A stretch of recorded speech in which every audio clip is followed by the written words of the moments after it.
What is going on, ladies and gentlemen? My name is MrFijiWiji, and welcome back to another Black Ops 3 video here today on the channel. Today, we're going to be talking about Awakening, DLC 1 here that will be dropping this Tuesday, February 2nd. But we have some information that might not be the greatest of news here for a lot of people.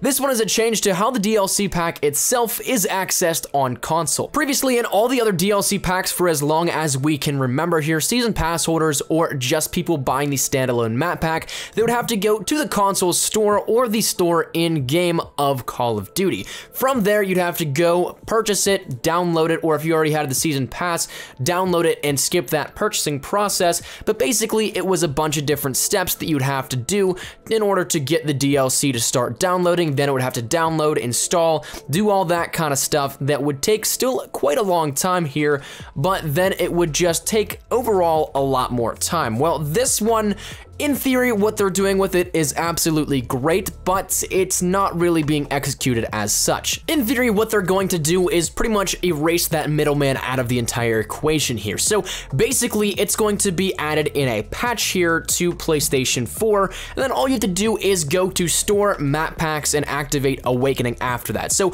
it's literally taking out supposedly about half the time here if you think about it in theory, but once you actually do this, it creates some problems here for the consumers, us players of the Awakening DLC. So the first thing being that it's going to be a patch. Every single player is going to need to download this, whether or not you have the season pass or you plan on downloading Awakening at all. So even if you don't have any plans to buy this map pack, you're still gonna have to get this update to Black Ops 3 that's going to be roughly 9.1 gigabytes. So what that means is this is the largest patch to Black Ops 3 to date, if I'm not mistaken.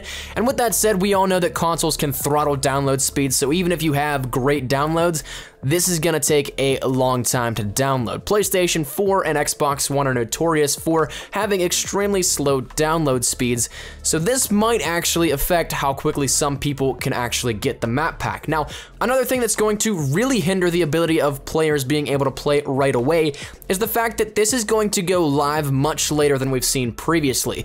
As with other DLCs, it would go live right around 4 a.m. Eastern Standard Time, in that time frame like 4 to 6 a.m. and that then warranted a ton of people waking up extremely early, grinding the DLC all day, content creators making tons of videos on it, staying up all night making videos, getting ready to get some of the first stuff out there for the new DLC pack. Well, this one isn't actually going to be the case. Awakening is going to change that tremendously. With this being a patch that goes live, it's now going to go live at midday Pacific Standard Time. We don't have a set time yet, but that could be anywhere between 10 a.m. to say 3 p.m. Pacific Standard Time. So for the rest of the world, that would be at the earliest probably 1 p.m. Eastern Standard Time and 6 p.m. in the UK time, and other times following there shortly after in other time zones. So this is going live much later than we've ever previously seen, and that is actually what has a lot of people up in arms with this. A lot of people are not happy with the fact that this is going to be live so late. It's something that is completely out of the ordinary and maybe a new system here for the upcoming DLC season. So that's all that we're really here to talk about today. That is the basic gist of it. An update's gonna go live here on Tuesday, midday Tuesday, keep that in mind. So waking up very early in the morning isn't really necessary at this point. It's not gonna give you a jump on the DLC grind. And with this being said, also, the DLC is going to be available to everybody in a patch, but if you don't purchase it, it's just almost like a useless patch with a few different things that actually patch in-game bugs like that. So that's where we're gonna wrap this one up here today. Let me just think down there in the comment section down below. Are you guys upset that this is going live later in the day, or do you not really care? I'd love to hear your thoughts, but thank you guys so much for watching. If you guys did like the video, be sure to like, rating down below. And if you guys are new to the channel, make sure you subscribe. We're on that road to 25,000 subscribers. So thank you guys once again. My name is MrFijiWiji. I will see you guys later. Take care and peace.